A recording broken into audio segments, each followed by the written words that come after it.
దశకు చేరింది యుద్ధం. ఇజ్రాయెల్కు వ్యతిరేకంగా ఇస్లామిక్ దేశాలన్నీ కూడా ఏకమవుతున్నాయి. అయితే నాటో దేశాల్లోని ఇజ్రాయెల్పై కూడా వ్యతిరేకత పెరుగుతోంది. ఇరాన్కి రహస్యంగా సాయం చేస్తున్నాయి ఈ నాటో కంట్రీ టర్కీ. అయితే ఇరాన్ చేతుల్లో ఇజ్రాయెల్ వెదర్ డేటా కూడా చేరింది.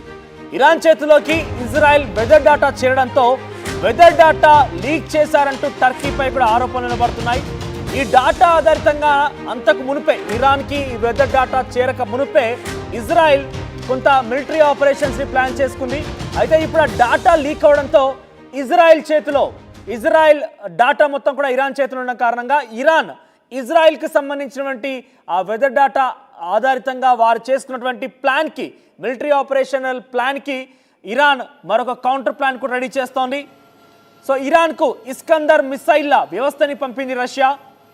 న్యూక్లియర్ వార్ హెడ్స్ని మోసుకెళ్లగలిగేటువంటి ఇస్కందర్ మిసైల్స్ని రష్యా ఇరాన్కి లాంచ్ చేసింది. అయితే భయపెడుతున్నటువంటి ఇరాన్ వైమానిక విన్యాసాలు కూడా అక్కడ దర్శనమిస్తున్నాయి. మరోవైపు గాజాలో కూడా ఇంకా మృత్యుఘోష ఆగలేదు. ఇజ్రాయెల్ ఇంకా కూడా గాజాపై భీకరంగా దాడులు చేస్తూనే ఉంది. ఏ క్షణమున ఎటువైపు నుంచి ఏ మిసైల్ వచ్చి పడుతుందో అర్థం కాని పరిస్థితిలో గాజా ప్రజానికం ఉక్కిరి బిక్కురుమంటూ ఎదురు చూస్తున్నారు, సహాయం కోసం ఎదురు చూస్తున్నారు. అయితే ఇరాన్ ఇజ్రాయెల్పై దాడికి సిద్ధమవుతున్నట్టుగానే కనబడుతోంది. పూర్తి స్థాయి ఇజ్రాయెల్కి సంబంధించినటువంటి వెదర్ డాటాను కూడా, అంటే ఏ వెదర్ కండిషన్లో అటుకడి మిలిటరీ ఆపరేషన్స్ ఏ రకంగా చేస్తారు అనే దానిపై పూర్తిగా కూడా ఇరాన్ చేతిలో ఇప్పుడు ఇజ్రాయెల్ భవిష్యత్తు ఉంది. అయితే ఇరాన్కి అటు రష్యా నాటో సంబంధించినటువంటి కంట్రీస్ కూడా పూర్తి స్థాయిలో మద్దతునిస్తున్నాయి. ఇస్లామిక్ దేశాలు కూడా ఇజ్రాయెల్పై పగ పెంచుకుంటున్నాయి. ఈ నేపథ్యంలో ఇజ్రాయెల్పై ఇరాన్ కనుక విరుచుకుపడితే ఏం జరుగుతుందోనన్న ఒక భయాందోళన కూడా వ్యక్తమవుతోంది. ఇక 10 నెలల్లోనే 40,000 మందికి పైగా గాజాలో మృతి చెందారు. గాజాపై ఇజ్రాయెల్ దాడి చేస్తోంది. సో శవాలన్నీ కూడా పూడ్చడానికి కూడా స్థలం లేని పరిస్థితి నెలకొంది. గాజాలో అత్యధిక సంఖ్యలో చిన్నారుల మృతిపై ప్రపంచవ్యాప్తంగా ఆందోళన వ్యక్తమవుతోంది. సో ఒకవైపు గాజాపై ఇజ్రాయెల్ దాడి చేస్తోంది. గాజాపై ఇజ్రాయెల్ చేస్తున్న దాడిలో ఇప్పటివరకు 40,000 మందికి పైగా మృతి చెందినట్టు తెలుస్తోంది. గాజాపై ఇజ్రాయెల్ చేస్తున్నటువంటి ఆ భీకర దాడికి అక్కడ శవాలను కూడా పూడ్చేటువంటి స్థలం లేకుండా పోయింది. ఏ క్షణమున ఏ వైపు నుంచి ఏ మిసైల్ తమ వైపు దూసుకు వస్తుందో, తమ ప్రాణాలు ఎక్కడ గాల్లో కలుస్తాయంటూ కూడా గాజాలోని ప్రజానికం ఉక్కిరి బిక్కిరిమంటూ వారంతా కూడా హాహాకారాలు చేస్తున్నారు. మరోవైపు ఇటు ఇస్లామిక్ దేశాలన్నీ కూడా ఇజ్రాయెల్కి వ్యతిరేకంగా జత కడుతున్నాయి, ఏకమవుతున్నాయి. నాటో కంట్రీగా ఉన్నటువంటి టర్కీ కూడా ఇజ్రాయెల్కి సంబంధించిన వెదర్ కండిషన్స్ డాటాని, అక్కడ మిలిటరీ ప్లాన్ని పూర్తిగా కూడా ఇరాన్ చేతికిచ్చింది. ఇప్పుడు ఇరాన్ ఏమో ఇజ్రాయెల్ ప్లాన్ చేసినటువంటి ఆ వెదర్ కండిషన్స్లో ఏ వెదర్ కండిషన్లో ఏ రకంగా మిలిటరీ రియాక్ట్ కావాలి, ఏ రకంగా దాడి చేయాలనే విషయాన్ని పూర్తిగా ఇరాన్ చేజిక్కించుకుంది. ఇజ్రాయెల్ ప్లాన్ని పూర్తిగా కూడా నీలమట్టం చేసి కౌంటర్ ప్లాన్ చేసే రకంగా ఇరాన్ కూడా ప్లాన్ చేస్తోంది. ఈ రకంగా కొనసాగుతున్న నేపథ్యంలో ఇరాన్కి రష్యా మద్దతు కనబడుతోంది, నాటో కంట్రీస్ మద్దతు కనబడుతోంది. ఇస్లామిక్ దేశాలని కూడా అటు ఇజ్రాయెల్కి వ్యతిరేకంగా వారంతా కూడా ఉన్నారు కాబట్టి వారు కూడా ఇరాన్కి మద్దతు తెలిపే అవకాశం కూడా ఉంది. సో ఇరాన్ ఇజ్రాయెల్ మరి జరుగుతున్న ఈ దాడిలో భీకరమైనటువంటి దాడి యుద్ధం మొదలు కాబోతోంది. మరి యుద్ధం ఎక్కడికి దారితీస్తుంది, ఈ యుద్ధం ఎన్ని మరణాలను సంభవించబోతోంది, ఈ యుద్ధం ఒకవైపుగా ప్రపంచ యుద్ధం కూడా జరిగే రకంగా ఒక నిదర్శనం కాబోతుంది, ఒక బీజం కూడా వేయబోతున్నట్టుగా వస్తున్నటువంటి వార్తలకి ఎటువంటి విధంగా సమాధానం దొరకబోతుందో చూడాల్సిన అవసరం అవుతుంది. ప్రస్తుతానికైతే ఇక పశ్చిమాసియాకు సంబంధించినటువంటి పెద్ద ఎత్తున కొంత ఆందోళన కలిగిస్తోంది ఇరాన్ మధ్య దాడి. ఏ క్షణమైనా మొదలు కావచ్చు, ఏ క్షణమైనా ఇరాన్ ఇజ్రాయెల్పై విరుచుకుపడవచ్చు. ఇజ్రాయెల్ కూడా అదే స్థాయిలో రియాక్ట్ అయ్యే అవకాశం ఉంది. అమెరికా పూర్తి స్థాయిలో ఇజ్రాయెల్కి మద్దతుగా ఉంది కాబట్టి వారు కూడా టెక్నాలజీలో పూర్తి అప్గ్రేడెడ్గానే ఉన్నారు.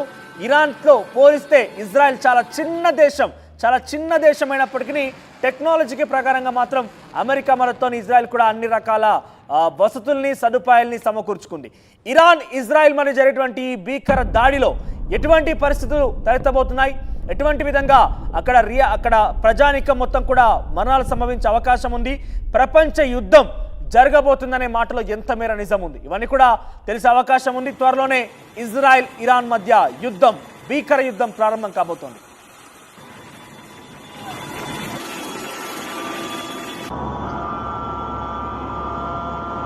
ఇక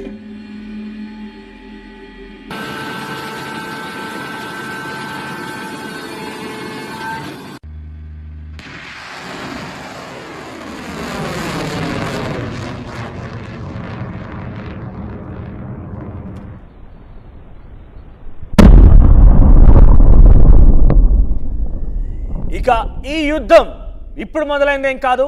సుమారుగా 1948 నుంచి కూడా పలిస్తానీలు తమకు ప్రత్యేక దేశం కావాలంటే కూడా వారు పోరాడుతూ ఉన్నారు. ఈ నేపథ్యంలోనే పలిస్తానీలు అంతా కలిసి గాజాలో తమ స్థావరాలు ఏర్పాటు చేసుకున్నారు. అయితే గాజాపై ప్రస్తుతం ఇజ్రాయెల్ దాడి చేస్తోంది.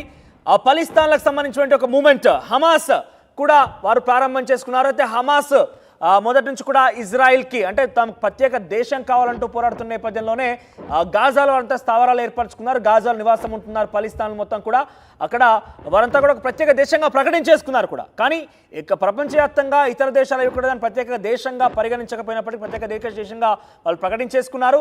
వారంతా కూడా గాజాలో నివాసం ఉంటున్నారు. ఒక రకంగా చెప్పాలంటే పలిస్తాన్లకు సంబంధించిన దేశ రాజధానిగా గాజాని వాళ్ళు ప్రకటించేసుకున్నారు. ఈ నేపథ్యంలో ఒక హమాస్ అంటూ మిలిటెంట్ గ్రూప్ ప్రారంభమైంది.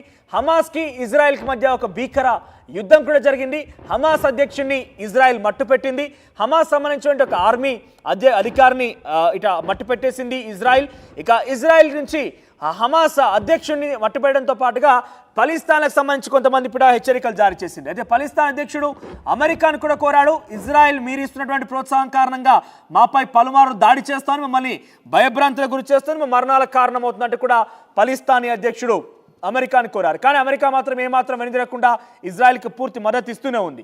అయితే గాజా హమాస్ ఎప్పుడైతే ఇజ్రాయెల్ మీద తిరిగి వ్యతిరేకంగా దాడికి పాల్పడుతున్నాయో ఆ సమయాల్లో తమకి ఇరాన్ మద్దతు దొరుకుతోంది. అంటే అటు హమాస్కి కావచ్చు లేకుంటే పలిస్తాన్లకు కావచ్చు, వారికి ఇరాన్ మద్దతు దొరుకుతుందనేది ఇరాన్ వాదన. అయితే ఈ వాదన కారణంగా ఇరాన్ తర్వాత ఇజ్రాయెల్ మధ్య ఒక యుద్ధం త్వరలోనే ప్రారంభం కాబోతోంది. ఇక ఇజ్రాయెల్ కూడా ఇరాన్ అధ్యక్షుడు కూడా ఇరాన్కి సంబంధించిన అధ్యక్షుడు ఇటీవల కాలంలోనే రైసీ మరణించిన మనం చూసాం. ఆ తర్వాత ఎవరైతే అక్కడ పదవి బాధ్యతలు చేపట్టే వారు కూడా ఇక ఏ క్షణమైనా కూడా ఇజ్రాయెల్ మీద దాడి తప్పేలేదంటూ కూడా ప్రకటించడంతో ఒక్కసారిగా అక్కడ భయాందోళనలు మొదలయ్యాయి. ఇక ఇజ్రాయెల్పై ఇరాన్ వ్యక్తిగతంగా ఎప్పుడు కూడా దాడికి దిగిన సందర్భాలు లేవు. ఇప్పుడు నేరుగా రెండు దేశాలు తలపడితే ఏ రకంగా ఉండబోతుంది. అయితే వాస్తవంగా ఒక్కసారి కనుక మీరు మ్యాప్స్లో కనుక చూస్తే ఇజ్రాయెల్ అనేది చాలా చిన్న దేశం. ఇరాన్తో పోలిస్తే ఇజ్రాయెల్ అనేది చాలా చిన్న దేశం.